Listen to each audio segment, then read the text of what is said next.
segment, my favorite sweet, Jenny Khurai. Jenny na khwaidagi pamjaba Manipuri chinchang tang haibiram. Aidi kamchoi na khwaidagi pamjaba chinchang. Aduga Jenny gi favorite color di? I favorite color white and pink. Favorite flower? Lotus. Jenny gi khwaidagi pamjaba actor? Ben Dam. Actress di? Actress ta Angelina Jolie. Season of the year? Summer. Adagi month of the year? September. Jenny na khwaidagi pamjaba Manipur gi festival amtang haibiram.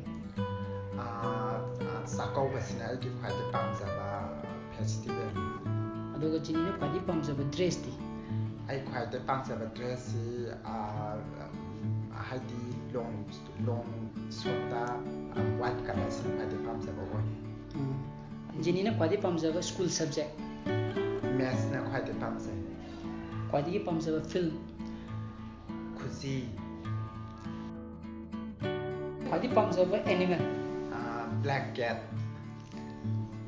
Aroibada Jenny na khwaidagi pamjaba number? 3. Thank you so much, Jenny, for this fun segment.